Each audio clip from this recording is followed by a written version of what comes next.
Hello. म्हटलं आजपासून आपण इंडियन पिनल कोड आहे हा सब्जेक्ट स्टार्ट करणार आहे. आजपासून इंडियन पिनल कोडचे बहुधा जेवढे काही लेक्चर्स असेल तुम्हाला युट्यूबवरती मिळून जाईल. आणि त्यासोबतच तुम्हाला काय करायचं आहे तर आपलं जे चॅनल आहे चॅनल सोबत एक सबस्क्राईब करून आपल्या चॅनलच्या सोबत राहायचं आहे. ओके, जेणेकरून तुम्हाला जे काही व्हिडिओज अपलोड होणार चॅनलवरती कुठल्याही सब्जेक्टचे असो, हे कुठल्याही प्रिपरेशनच्या रिगार्डिंग असो, होऊ शकते JMFC आहे, APP आहे, DJ आहे, किंवा त्या व्यतिरिक्त कुठले तरी असे व्हिडिओज असतील, पण तुम्हाला व्हिडिओज नक्की बघायला भेटेल जे की क्वालिटी कंटेंट असेल. याच्यामध्ये आपण जो APPचा जो क्लास आहे तो स्टार्ट केलेला आहे. APPच्या क्लासमध्ये एक चांगला रिस्पॉन्स आहे आपल्याला.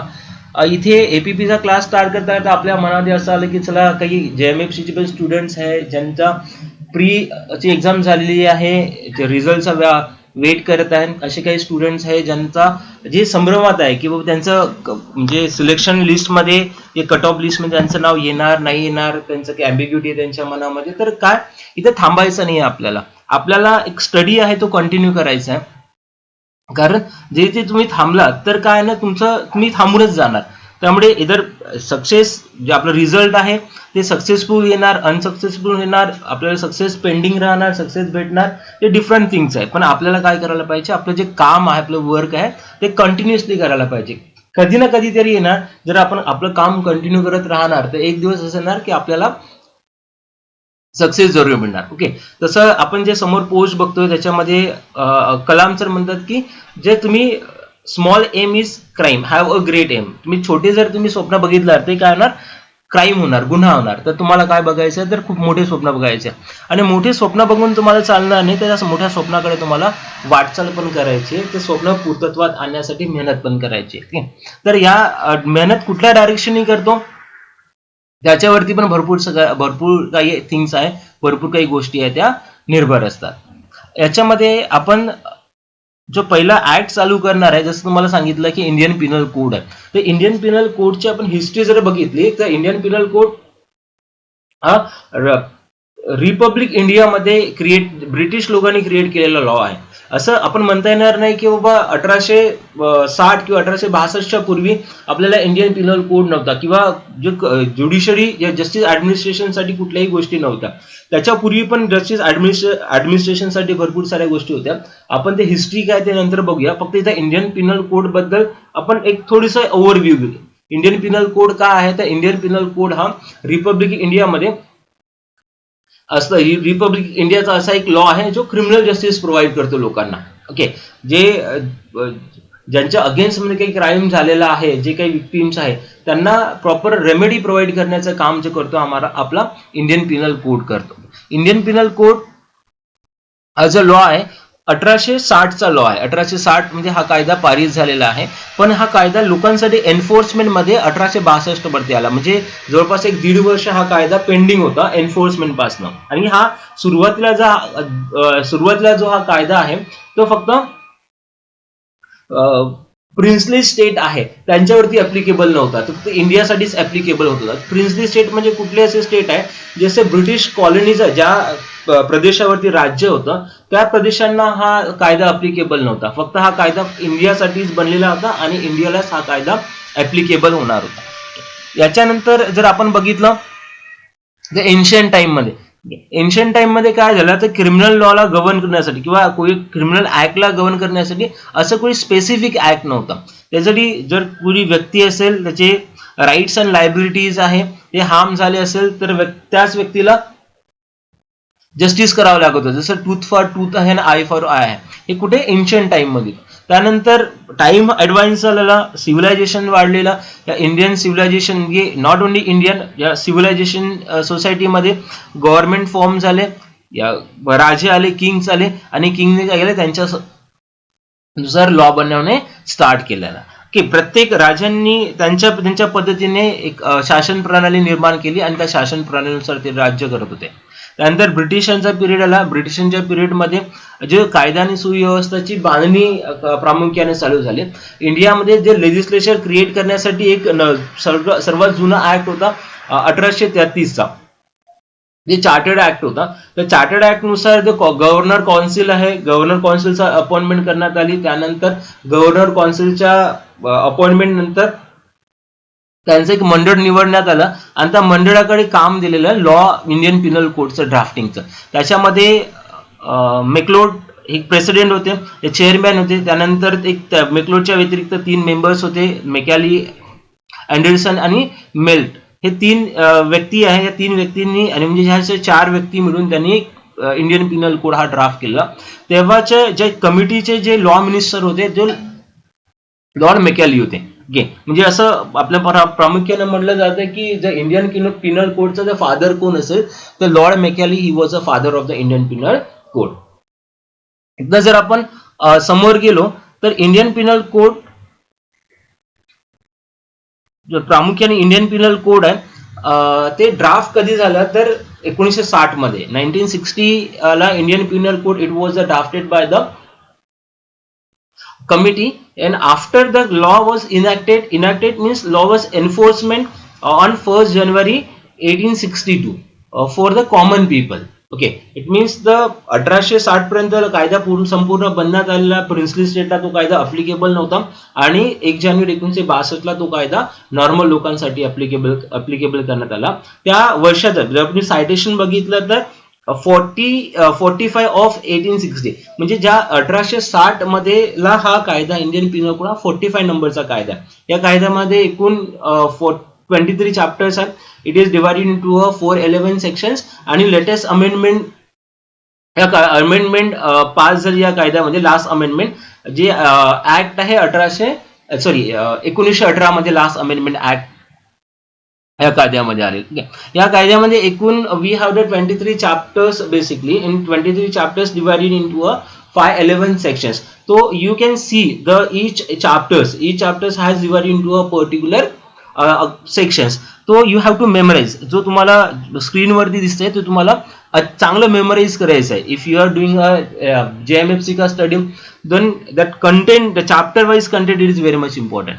So the examiner, that is called a Maharashtra Public Service Commission or any other public service commissions, they may ask the few of the question on the content also, की हे chapter कुठल्या सेक्शनला deal करतं किंवा ह्या सेक्शनला हे जे subject आहे तो कुठल्या चॅप्टर मध्ये येतो. तर तुम्हाला काय करायचं, हे नीट जे 23 चॅप्टर्स आहे ते चॅप्टर्स पहिले मेमोराइज करायचे and it is a necessary things आहे. बघा, आपण कुठलाही कायदा शिकतो की कुठलाही प्रोग्रामचा आपण अभ्यास करतो, त्या प्रोग्रामचा अभ्यास करण्यापूर्वी आपल्याला 2 गोष्टी बघायच्या असतात. एक त्यांचा एक्झामिनेशन पॅटर्न बघायचा असतो आणि दुसरा त्याचा सिलेबस बाय हार्ट करायचा असतो. तर 2 गोष्टी जर तुम्ही केला, एक्झामिनेशन पॅटर्न आणि सिलेबस बाय हार्ट, तर याच्यानुसार म्हणजे काय, तुमचं जे half of the work it will done there only. Okay, कारण तुम्हाला सिलेबस पूर्ण बाय हार्ट झालेला आहे आणि क्वेश्चन पेपर पॅटर्न कसा आहे तो तुम्हाला आत्मसात झालेला आहे. त्यानुसार मी तुम्हाला सांगतो हे 23 चॅप्टर्स आहे. You must memorize the 23 chapters along with the sections and content, subject content also. Okay. After that जर आपण बघितलं की इंडियन पिनल कोड आहे, इंडियन पिनल कोडला ऍडमिनिस्ट्रेशन ऑफ जस्टिस साठी इंडियन पिनल कोडचे यूज करण्यात आलेला. जस्टिस म्हणजे basically we have the 2 types of justice. One is a civil justice and second is a criminal justice. Basically this act Indian penal code is act applicable to the criminal justice only.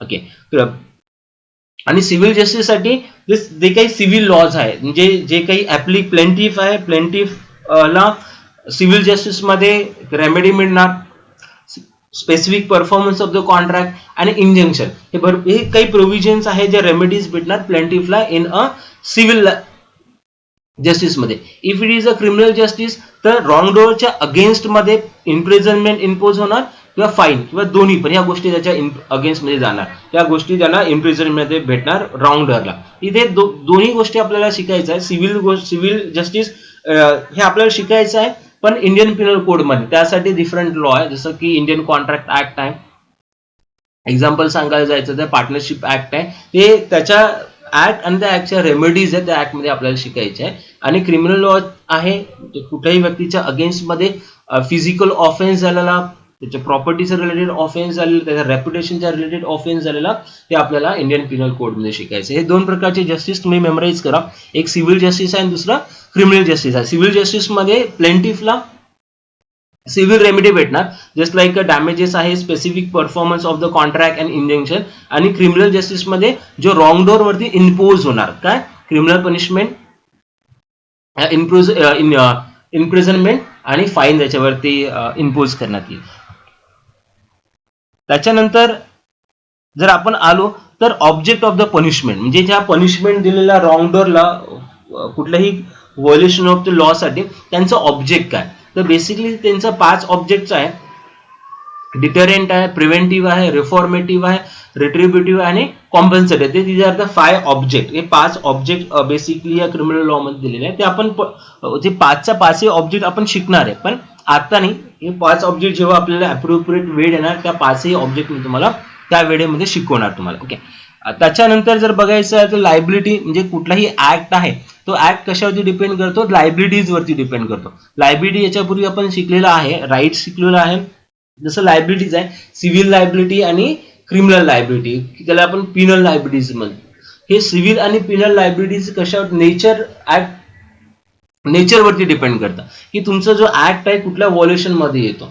जर civil नेचरचा violation असेल तर civil liability impose होणार, आणि criminal नेचरचा act असेल तर criminal liability impose होणार. त्याच्यामध्ये तुम्हाला जसं क्राईम आहे, फॉर एक्झाम्पल कोणी व्यक्तीने क्राईम केलेला against the memorandum of association, article of association किंवा अल्ट्रा व्हायरस आहे, ह्या प्रकारचे कुठलेही लॉज केले कंपनी लॉ मध्ये, तर त्या कंपनी लॉ मध्ये ह्या प्रकारच्या लॉला तुम्हाला काय भेटणार, तर कॉम्पन्सेशन अवॉर्ड होणार तुम्हाला. Okay, which may be a liquidated और अनलिक्विडेटेड डॅमेजेस, तुम्हाला सिव्हिल लॉ मध्ये भेटणार.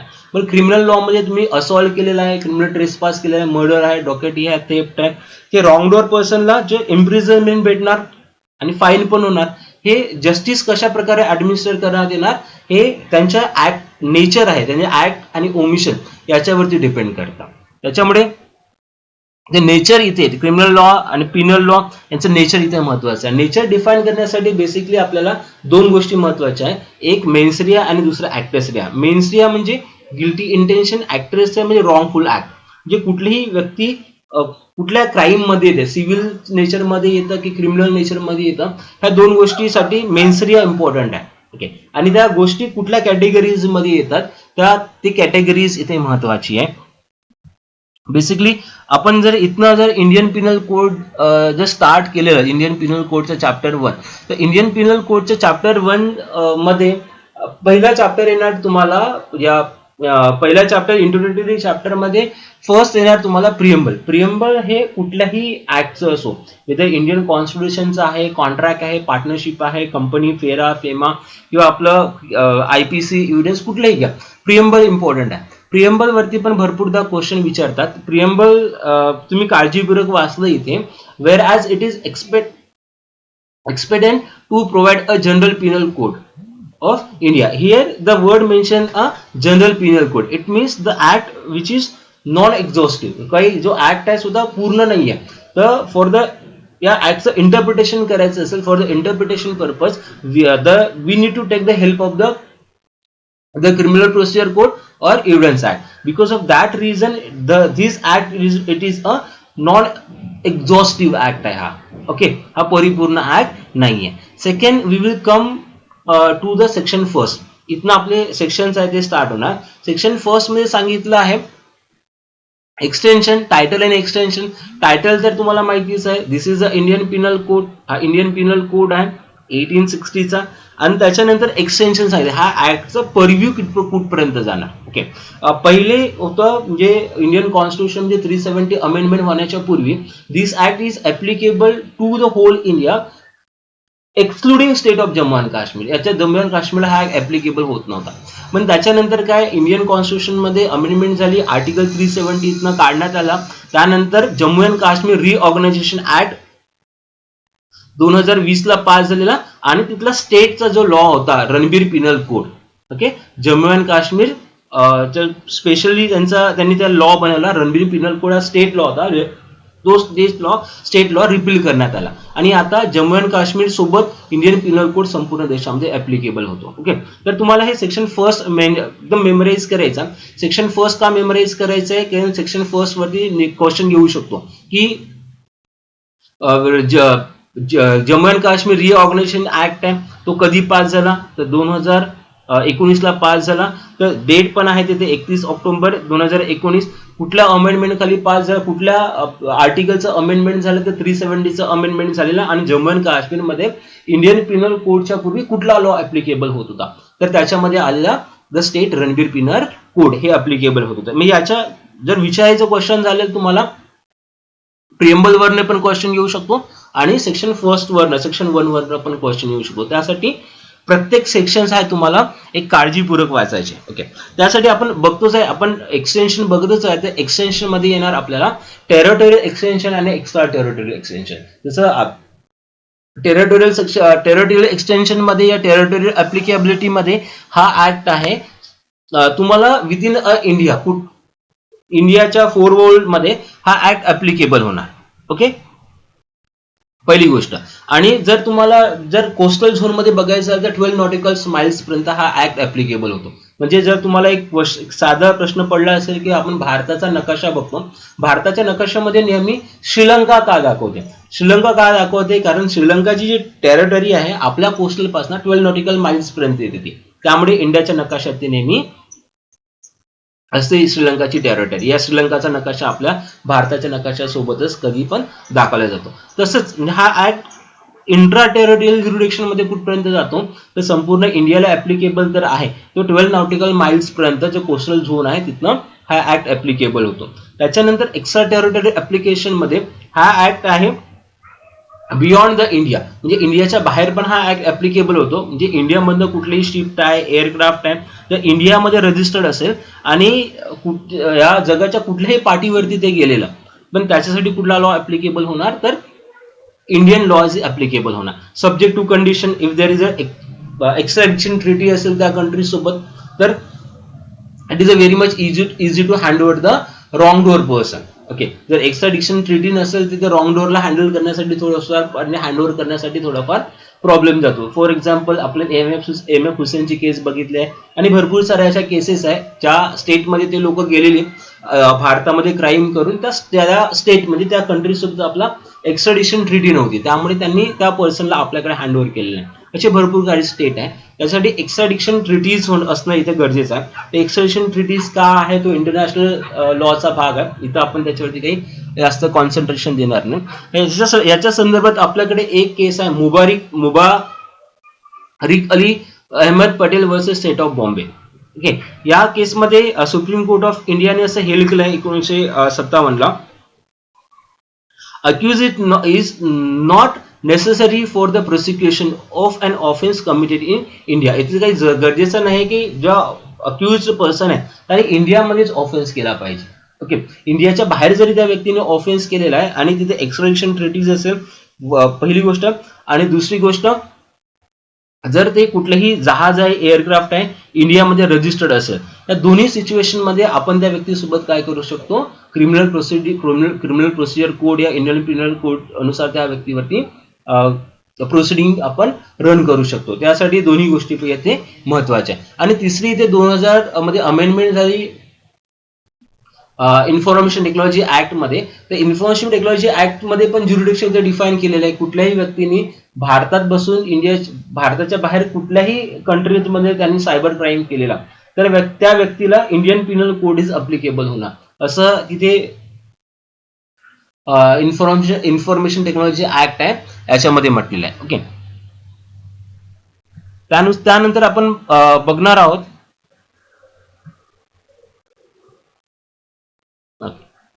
तर क्राईम म्हणजे काय. ओके, क्राईम म्हणजे काय आणि इंडियन पिनल कोड आहे ते कुठल्या कुठल्या गोष्टीला ऍप्लिकेबल होत नाही. जसे काही Indian penal code which is applicable through out the all nature of crime. Okay, which is prescribe under the Indian penal code. असे काही क्राईम आहे जे इंडियन पिनल कोडने प्रिस्क्राईब केलं, त्या सगळ्यावरती इंडियन पिनल कोड हा ऍप्लिकेबल होतो. But there are certain things, certain means there are 3 things basically, त्यांच्यावरती इंडियन पिनल कोड ऍप्लिकेबल होणार नाही. पहिला आहे Indian penal code it is a fundamental principle of law. Any act is not crime unless it is a punishable as a crime by particular law. असा कुठलाही act आहे तो crime होणार नाही, त्या ऍक्ट साठी कुठल्याही कायद्यामध्ये पनिशमेंटची तरतूद नाही. ओके, समजलं तुम्हाला. म्हणजे काय, असं कुठलाही ऍक्ट आहे, आपण कुठलाही ऍक्ट केला आणि त्या ऍक्ट बद्दल कुठल्याही लॉ मध्ये पनिशमेंट दिलेली नाहीये, किंवा कुठल्याही लॉ मध्ये तो डिफाईन केलेला नाही की हा क्राईम आहे म्हणून, पण त्यांच्यासाठी इंडियन पिनल कोड किंवा कुठलेही लॉज ऍप्लिकेबल नसणार. दुसरा पॉइंट आहे की no person can be punish without authority of law. It means for every violation of the law state has a powers to punish the person. इथे private person आहेत, त्यांना powers नाहीये कुठल्याही पर्सनला पनिशमेंट देण्याचे. पनिशमेंट देण्याचे पॉवर्स कोणाकडे स्टेटसाठीच आहे आणि स्टेट पनिशमेंट फक्त व्हायोलेशन ऑफ लॉ वरतीच देऊ शकतात, दुसरे कुठल्याही गोष्टीवरती स्टेट पनिशमेंट देणार नाही. आणि पॉइंट नंबर 3 आला, act done before the enactment of law cannot be punish after the enactment of law. म्हणजे लॉ इनॅक्टमेंट करण्याच्या पूर्वी जो पर्टिक्युलर ऍक्ट आहे तो क्राईमच्या डेफिनेशन मध्ये येत नाही. ओके, आणि लॉ इनॅक्टमेंट झाल्यानंतर तुम्ही त्याला क्राईमच्या डेफिनेशन मध्ये बसवलं तर हा जो ऍक्ट आहे त्या ऍक्टला तुम्ही पनिशमेंट देऊ शकत नाही. ओके, इथे ना प्रॉस्पेक्टिव्ह आणि रेट्रोस्पेक्टिव्ह इफेक्ट बद्दल तिसऱ्या पॉईंट मध्ये सांगण्यात आले. म्हणजे हे 3 जे पॉइंट्स तुम्ही आत्मसात करायला पाहिजे. या 3 पॉइंट्स वरती जे इंडियन पिनल कोड आहे तो ऍप्लिकेबल होत नाही. पहिला पॉइंट सांगितलाय, परत रिपीट करतो. पहिला पॉइंट आहे असलाही कुठलाही जो ऍक्ट आहे किंवा ओमिशन आहे कुठल्याही लॉ मध्ये डिफाईन केलेला नाही, त्या ऍक्ट वरती पनिशमेंट होणार नाही. दुसरी गोष्ट आहे की पनिशमेंट करण्याचे पॉवर्स फक्त स्टेटलाच आहे, प्रायव्हेट पर्सनला पनिशमेंट करण्याचे पॉवर्स नाहीये. आणि तिसरं आहे कुठलाही ऍक्ट किंवा कुठलेही ओमिशन आहे ते ऍक्ट किंवा ओमिशन झाल्यानंतर लॉ मध्ये अमेंडमेंट झाली, त्या अमेंडमेंटच्या पूर्वी जर व्यक्तीने कुठला ऍक्ट केला असेल त्याला पनिशमेंट देण्यात येणार नाही. या बेसिक तीन गोष्टी आहेत ज्या आपल्याला नॉट ऍप्लिकेबिलिटीच्या डेफिनेशन मध्ये येणार. ओके, त्या व्यतिरिक्त आपण इथे एक बेसिक डेफिनेशन बघणार आहे की क्राईम म्हणजे काय. जसं आपण ते 3 गोष्टी आहे त्या क्राईमच्या डेफिनेशन मध्ये येणार नाही असं सांगितलंय, तर आपल्या समोर question what is mean by crime. Okay, क्राईमची specific definition section 40 of the Indian penal code आणि section 2 subsection N of the criminal procedure code या दोन्ही डेफिनेशन मध्ये या दोन्ही ठिकाणी क्राईमचे डेफिनेशन सांगितले.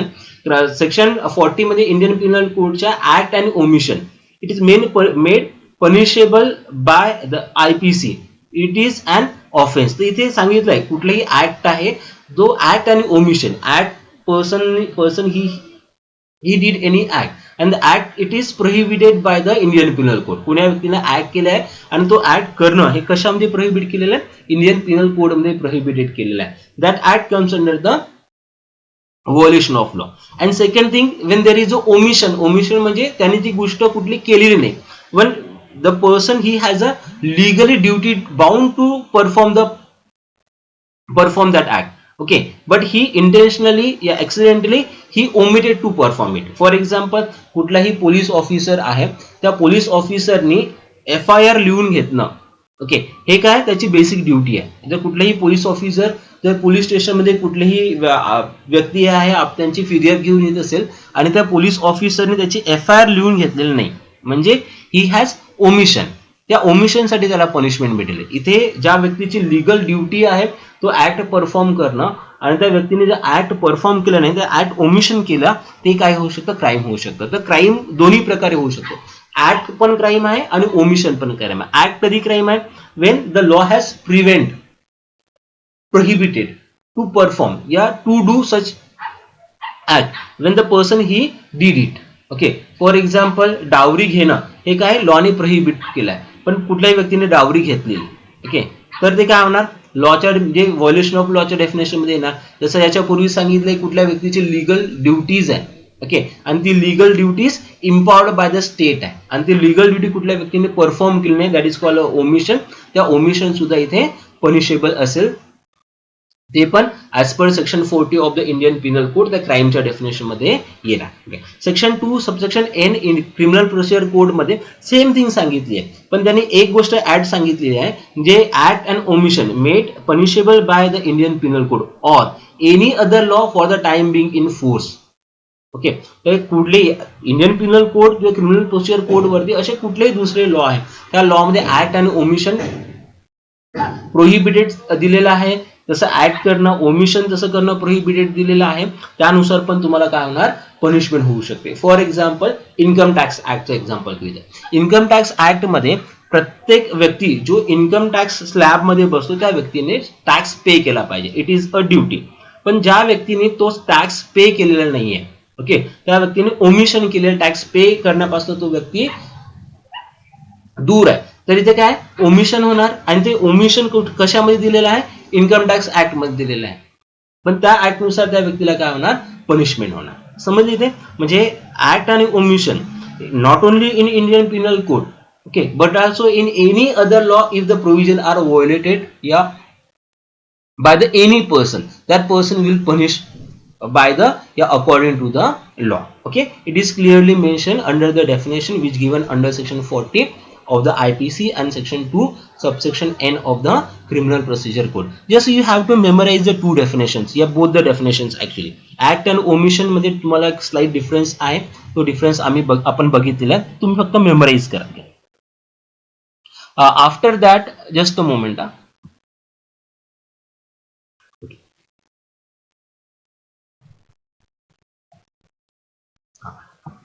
Okay, after that we have the several definition of the crime. भरपूर साऱ्या क्राईमच्या डेफिनेशन दिलेल्या आहेत. Basically we have to memorise a 4 definition, 4 definition इथे बघायचे आपल्याला. एक बॅकस्टोन आहे, स्टेफन आहे, केनी आहे आणि एक ऑक्सफर्ड डिक्शनरी आहे.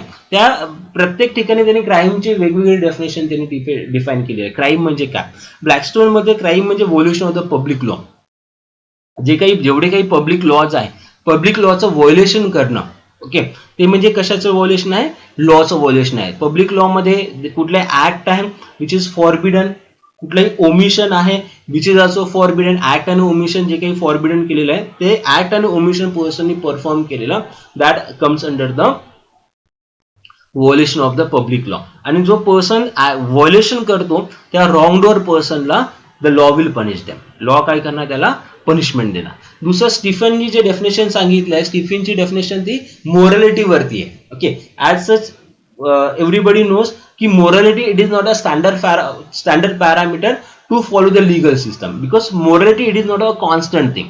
Morality it is always changeable by person to person, okay, by situation to situation. म्हणजे morality lies eyes on the viewer. जे काही मोरॅलिटी आहे ते कशावरती डिपेंड करतं, ते बघणाऱ्याच्या दृष्टिकोनातून जर बघितलं तर ती गोष्ट आहे मोरल आहे इमोरल आहे आपल्याला कळतं. त्यामुळे मोरॅलिटी वरती लीगल सिस्टम आहे आणि मोरॅलिटी वरती कोणाला पनिशमेंट देणं it is not a right thing, हे काही चांगली गोष्ट नाही आहे. त्यामुळे हा जो स्टीफनची डेफिनेशन आहे ही सायंटिफिकली प्रूव्ह डेफिनेशन नाही आहे. ओके, फॉर एक्झाम्पल इथं जर आपण एक एक्झाम्पल घेतलेला की रस्त्याने एक आंधळा व्यक्ती जात आहे, ओके, आणि तो आंधळा व्यक्ती जाणं, प्रत्येक व्यक्ती ज्या व्यक्तीने त्या आंधळ्या व्यक्तीला रोड क्रॉस करताना बघितलं आहे त्या व्यक्तीने काय करायला पाहिजे, त्या आंधळ्या व्यक्तीला रोड क्रॉस करण्यासाठी मदत करायला पाहिजे. जर कुठल्या व्यक्तीने त्या आंधळ्या व्यक्तीला रोड क्रॉस करण्यासाठी मदत केली नाही, ओके, आणि तिथे त्या व्यक्तीचा ऍक्सिडेंट झाला, तर मदत केली नाही म्हणून त्या व्यक्तीला आपण पनिश करू शकत नाही, because it is a part of morality. कशाचा पार्ट झाला, त्या व्यक्तीला मदत करणं हा मोरॅलिटीचा पार्ट झाला. ओके, त्यामुळे morality it is not a standard parameter to decide the act is punishable or not, but when there is a legal duty, तिथे लीगल ड्युटी आहे, बाबा सिग्नल वरती तो आंधळा माणूस रस्ता क्रॉस करताय आणि त्याच्याच शेजारी ट्रॅफिकवाले पोलीस आहे. ओके, तर ट्रॅफिकवाल्या पोलिसांनी काय करायला पाहिजे, येणाऱ्या गाड्या थांबवायला पाहिजे आणि त्या व्यक्तीला रस्ता ओलांडण्यासाठी मदत करायला पाहिजे, because it is his duty. Okay, his duty empowered by the law. त्यांना ती ड्युटी कोणी इम्पॉवर्ड केली आहे, लॉने इम्पॉवर्ड केली आहे. बाबा एक आंधळा माणूस रोड क्रॉस करतो, त्यांनी ट्रॅफिक कंट्रोल केला पाहिजे, बट ही ओमिटेड, त्यांनी काय केलं, ती ड्युटी ओमिट केली, ती ड्युटी त्यांनी परफॉर्म केली नाही. मग इथे लॉला राईट्स आहे. Okay, law can take a action against the person. जेव्हा तिथे ड्युटीज असते आणि ती ड्युटी लॉनी स्टेटने त्याच्यावरती टाकलेली असते, त्या लादलेली असते, ती ड्युटी त्यांनी परफॉर्म केली पाहिजे. अशा भरपूर साऱ्या गोष्टी आहेत जे मोरॅलिटीवरती आहे. मोरॅलिटीच्या बेसिसवरती लॉ होत नाही, पण जिथे ड्युटीज इम्पोज केलेली आहे, ऑब्लिगेशन इम्पोज केलेली आहे, त्या स्टेटने त्या व्यक्तीला परफॉर्म करण्यासाठी त्यांनी त्या गोष्टी तिथे परफॉर्म केल्या पाहिजे. तिसरी डेफिनेशन आहे केनीची. प्रोफेसर केनीनी क्राईमच्या बद्दल सांगितलं आहे की crime, what is crime, okay, हे डिसाईड करण्याचं काम कोणाचं आहे, हे सॉव्हरियन अथॉरिटीज आहे. सॉव्हरियन म्हणजे कोण, सॉव्हरियन म्हणजे सुपेरियर पर्सन. ओके, क्राईमला रिमिशन म्हणजे काय, क्राईम पासून कोणा व्यक्तीला इम्युन करणं, ओके, कोणा व्यक्तीला मुक्त करणं, हे कुणाचं काम आहे? इट हे स्टेटचं काम आहे, हे सॉव्हरेन अथॉरिटी सुपिरियर पर्सनचं काम आहे. इथे प्रायव्हेट पर्सन आहे, कुठल्याही व्यक्तीला पनिश करू शकत नाही, ओके, किंवा कुठल्याही व्यक्तीला सोडू शकत नाही, मुक्त करू शकत नाही क्राईम पासून.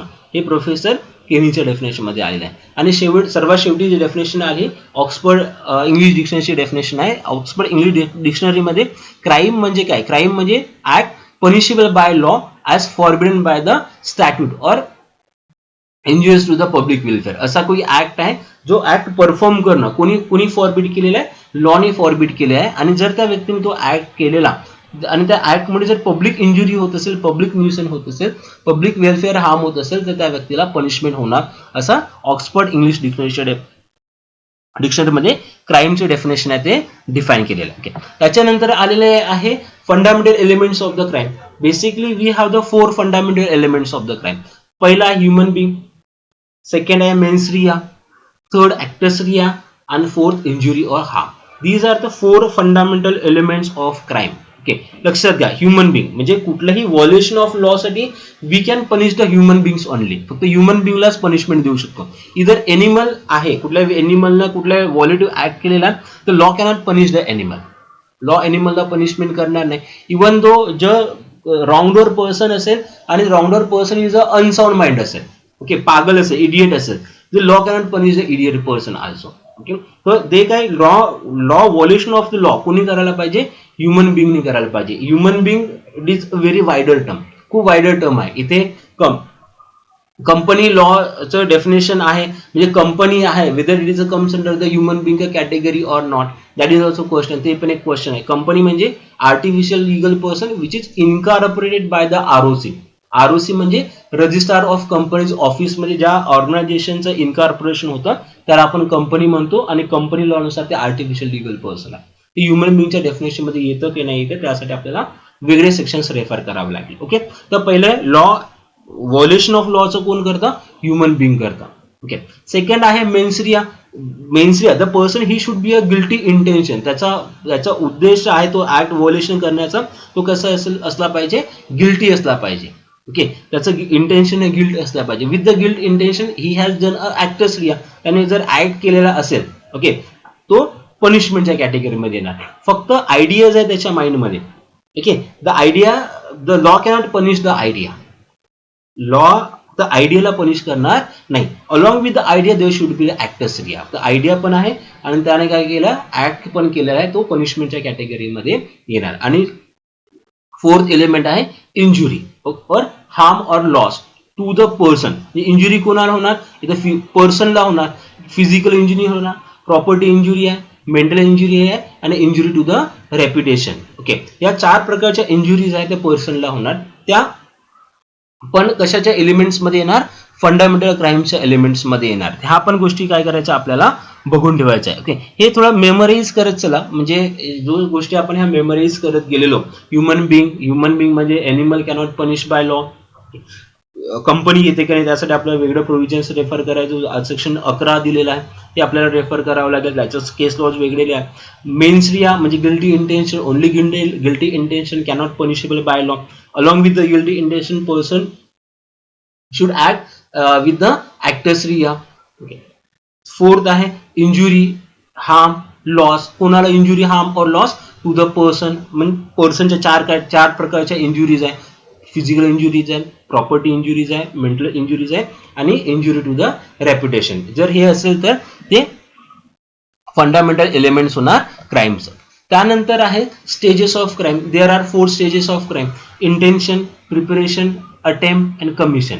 These are the 4 stages of crime. Intention to commit crime, second preparation to commit crime, third attempt to commit crime, and fourth is the act, commission या commission. These are the 4 stages of crime.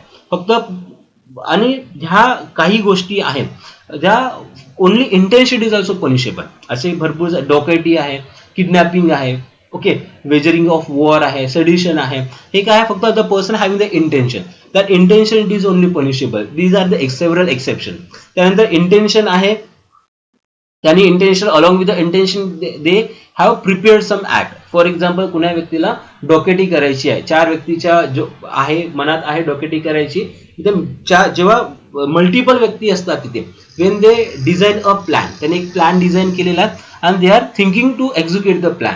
त्यांचा plan पण आहे joint लायबिलिटीमध्ये पनिशमेंटच्या कॅटेगरीजमध्ये. तो फक्त इथे individual व्यक्ती असेल आणि इंडिव्हिज्युअल व्यक्तीच्या मनात जर आयडिया असेल, त्या इंडिव्हिज्युअल व्यक्तीच्या मनातला idea it is also punishable, but in exception cases. Normal generally it is not a punishable, म्हणजे idea it is not a punishable. But when there is a multiple person, okay, एकापेक्षा जास्त व्यक्ती आहे, त्यांनी डोकेटी करण्यासाठी काय केलेलं प्लॅन त्यांच्या डोक्यात आहे, डोकेटी करण्याचा, ओके, किंवा किडनॅपिंगचा, रेपचा, थेपचा, हे प्लॅन त्याच्या मनामध्ये आहे. तर प्लॅन आहे, एकापेक्षा जास्त व्यक्ती आहेत तर तो पनिशमेंटच्या कॅटेगरीमध्ये येणार.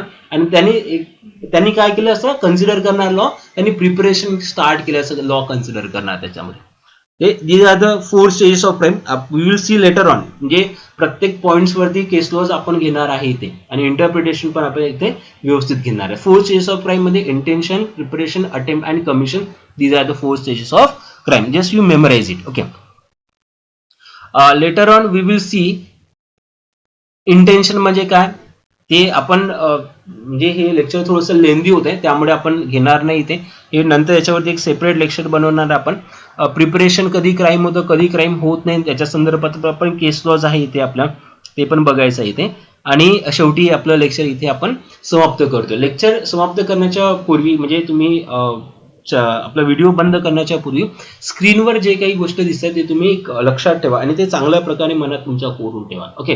Arise, wake and stop, not until arise, awake and stop not until the goal is reached. म्हणजे तुम्ही थांबू नका, उठा, जागे व्हा आणि थांबू नका. कधीपर्यंत थांबू नका? जोपर्यंत तुमचा गोल अचीव होत नाही तोपर्यंत तुम्ही थांबू नका, असं कोणी सांगितलंय? स्वामी विवेकानंदजी म्हटलंय. आपलं गोल काय आहे? आपलं गोल आहे JMFC, आपलं DJ, APP, हे आपलं गोल आहे.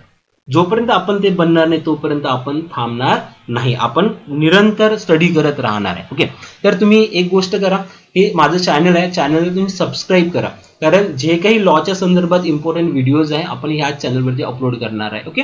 Just stay tune with me, okay. Thank you so much.